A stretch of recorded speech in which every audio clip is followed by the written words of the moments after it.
Bismillahirrahmanirrahim. Assalamualaikum warahmatullahi wabarakatuh. Perkenalkan, nama saya Reza Andriana dari PJKR 4C, NPM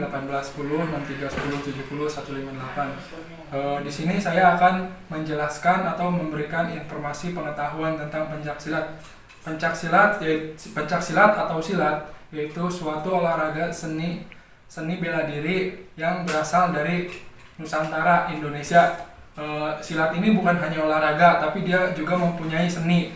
Nah, silat ini sudah mulai berkembang. Sekarang sudah sampai internasional bahkan, seperti Singapura, Malaysia, Thailand, Filipina, Brunei Darussalam, Vietnam, dan lain sebagainya. Induk atau satuan pencaksilat di Indonesia ini yaitu IPSI atau dikenal sebagai Ikatan Pencaksilat Seluruh Indonesia, dan juga ada Perserikatan Bangsa-Bangsa Persilat atau disebut dengan Persilat yang didirikan oleh Indonesia, Singapura, dan Brunei Darussalam. Assalamualaikum warahmatullahi wabarakatuh. Di sini saya akan menceritakan sejarah singkat pencaksilat. Pencaksilat dikenal di Nusantara pada abad ke-7 sebelum Masehi atau pada zaman kerajaan-kerajaan besar di Indonesia masih berjaya. Kemudian pencaksilat sendiri pada zaman itu dijadikan sebagai alat perluasan wilayah kerajaan ataupun alat sebagai pertahanan kerajaan tersebut.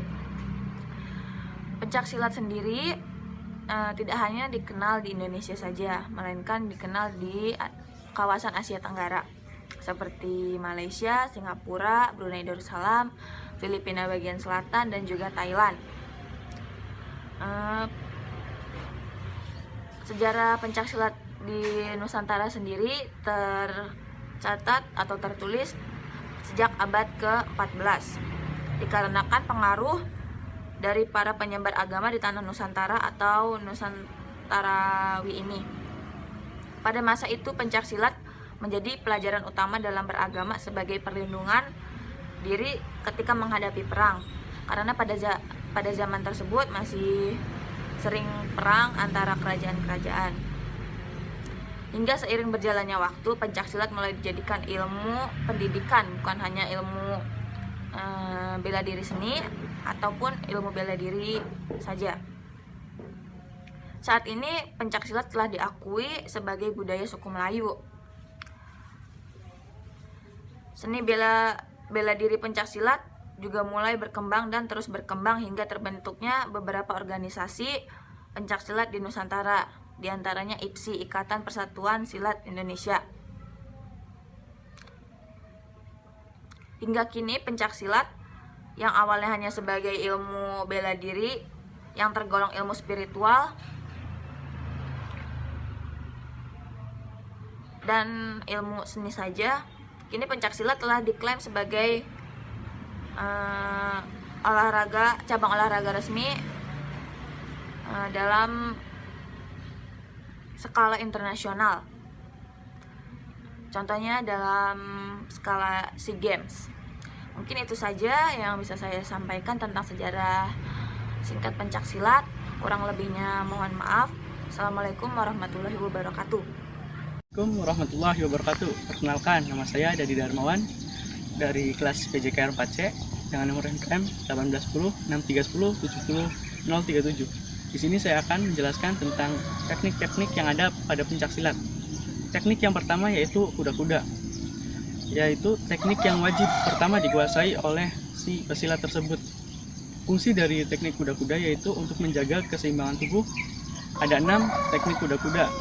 Yang pertama, kuda-kuda depan, kuda-kuda samping, kuda-kuda belakang, kuda-kuda silang, kuda-kuda depan dan belakang. Lalu yang kedua ada sikap pasang, yaitu posisi kombinasi seperti posisi kuda-kuda dengan arah yang fleksibel, bisa bertahan ataupun menyerang. Lalu yang ketiga ada teknik pola langkah, yaitu perubahan injakan kaki ke tempat lainnya. Lalu yang keempat ada teknik arah, yaitu ada 4 jenis teknik arah. Yang pertama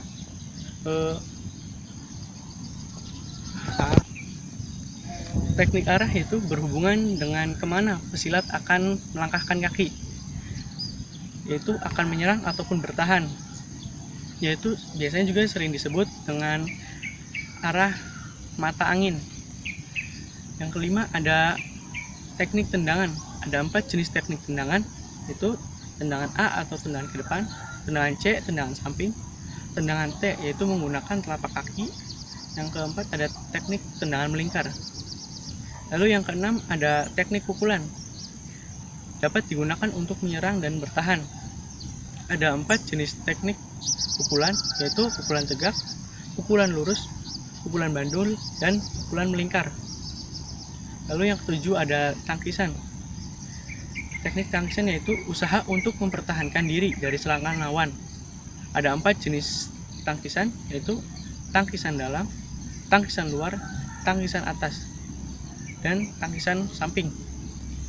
Lalu ada yang ke-8, ada kuncian, yaitu mengunci serangan lawan atau mengunci pergerakan lawan. Bisa dengan menyasar alat tubuh yang vital seperti leher, tangan, dan dagu. Tujuannya untuk melumpuhkan lawan. Yang ke-9 ada teknik guntingan, yaitu dilakukan dengan cara tendangan dan jepitan, bertujuan untuk menjatuhkan lawan dan mengunci lawan. Yang ke-10 ada sikap berbaring, dilakukan petarung dalam keadaan bertahan atau keadaan terpojok. Ada 3 sikap berbaring, yaitu sikap miring, lalu ada sikap terlentang, dan sikap telungkup. Sekian yang dapat saya sampaikan tentang teknik-teknik pencaksilat. Kurang lebihnya mohon maaf. Wabillahi taufik wal hidayah. Wassalamualaikum warahmatullahi wabarakatuh. Di sini saya akan mengajarkan teknik kuda-kuda dalam pencaksilat.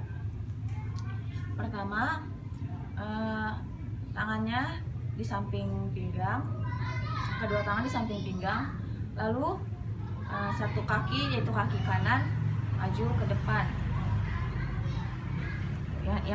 Yang kaki satunya lagi ke belakang, tapi agak ditekuk sedikit. Terus seperti itu. Jadi sekarang kita akan mempraktekkan jurus kuda-kuda dalam 4 arah mata angin.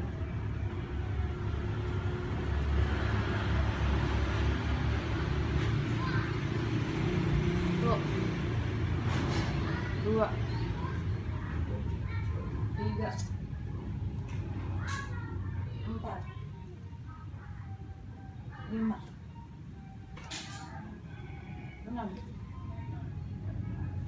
7, 8.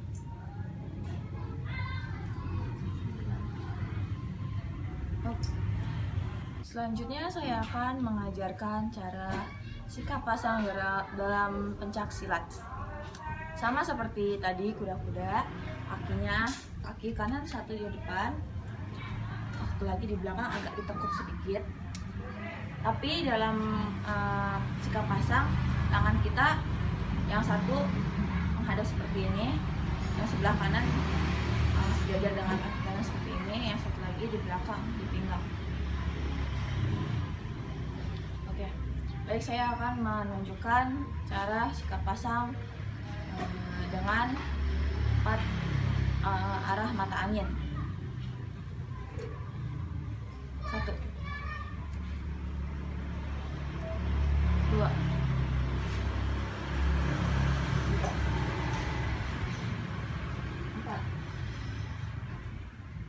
6,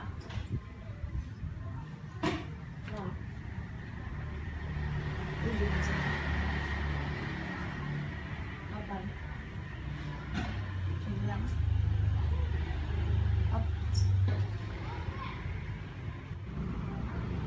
Selanjutnya, sekarang saya akan mengajarkan teknik tepis bawah dalam pencaksilat. Sama seperti halnya tadi kuda-kuda, kakinya yang satu, yang sebelah kanan berada di depan, sedangkan yang kiri berada di belakang dan agak ditekuk.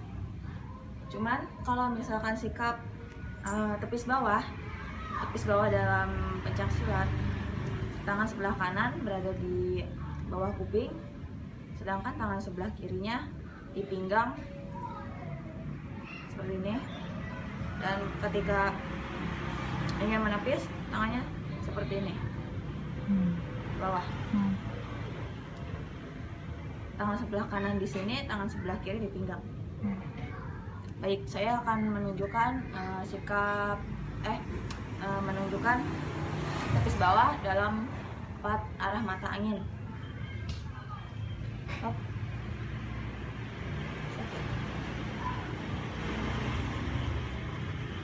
1, 2, 3,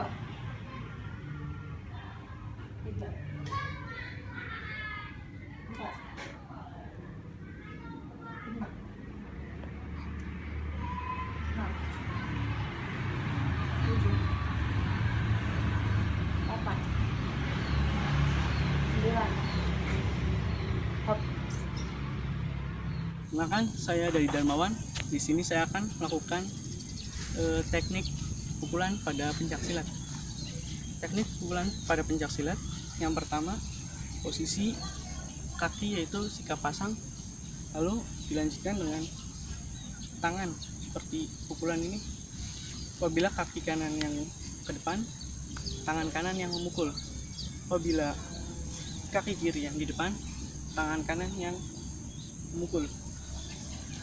Lalu ada teknik pukulan yaitu dengan arah mata angin seperti ini.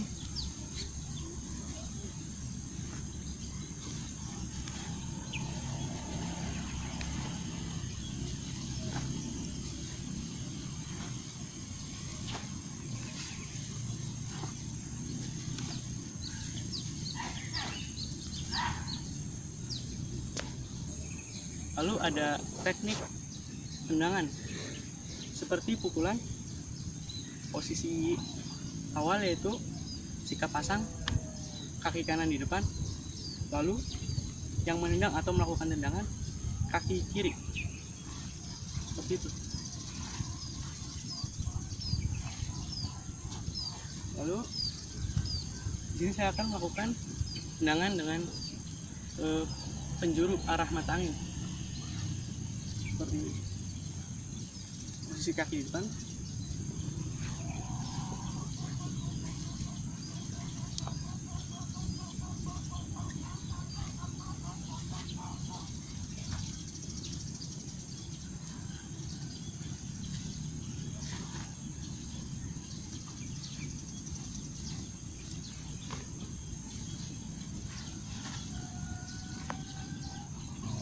selanjutnya yaitu teknik tendangan sabit.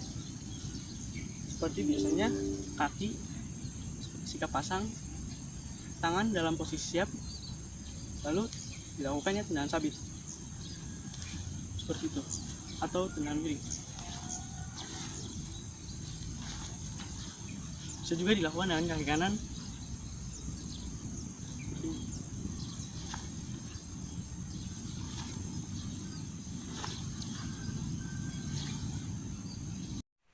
Selanjutnya saya akan mempraktekkan atau menjelaskan tentang tendangan T. Tendangan T. Kanan, kiri.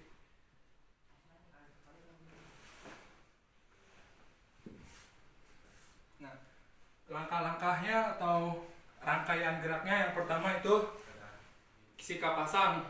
Sikap pasang. Terus agak condong ke depan. Siapkan kaki sekarang, kaki kiri di depan, berarti tendangan kaki kiri. Maju kaki kanan dan belakang, tarik maju, kaki kiri diangkat dan ditendangkan. Jadi rangkaiannya, yang pertama sikap pasang, yang kedua tarik, yang ketiga lepas.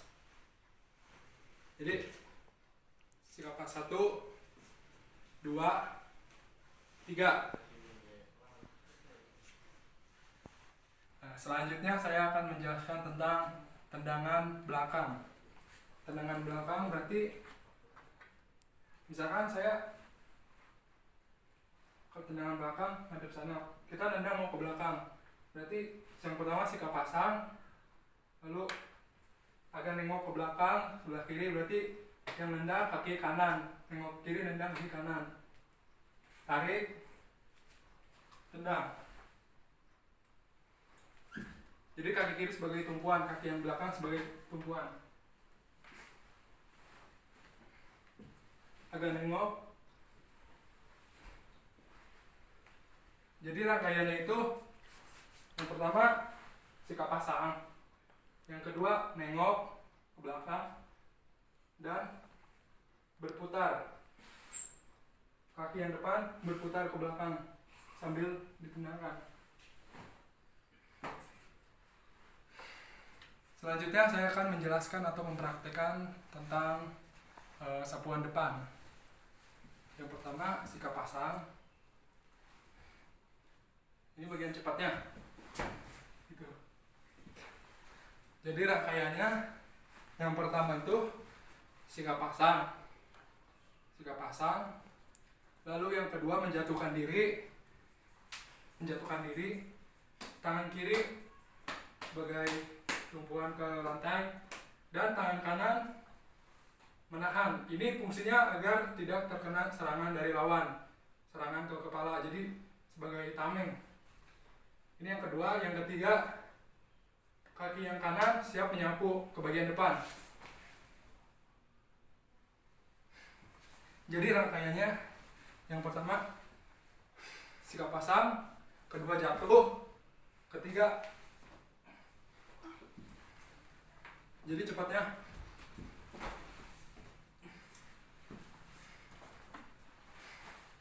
kurang lebih seperti itu penjelasan dari saya.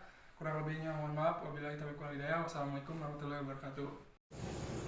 Perkenalkan, nama saya Muhammad Iqbal Maulana, program studi Pendidikan Jasmani, Kesehatan dan Rekreasi, Fakultas Keguruan Ilmu Pendidikan Universitas Negeri Masa Karawang.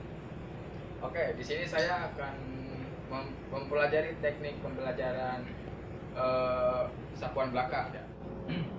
Teknik pembelajarannya yaitu untuk sapuan belakang, pertama kita kasih 3 hitungan. Hitungan pertama kuda-kuda ya. Hitungan kedua 1, 2, 3 sapu. Terus kita balik lagi ke belakang. Tuh. Oke. Berikutnya. Jadi cara cepatnya gini.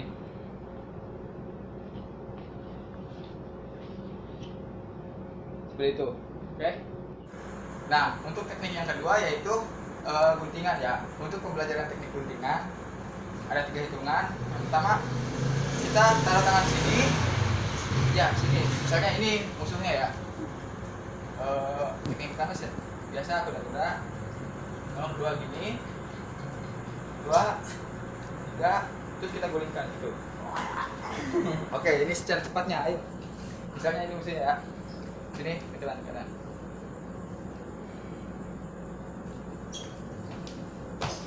Selanjutnya yaitu bandingan sabit ya. Teknik dan pembelajaran teknik bandingan sabit yang pertama, misalnya ini musuhnya kita kaki kanan, kita siap-siap kaki kanan di depan, tendang. Nah, kita tahan sini, tahan sini. Itu. Nah, ini untuk teknik cepatnya ya pembelajarannya. Ayo, kita tahan. Itu. Oke, terima kasih. Assalamualaikum warahmatullahi wabarakatuh.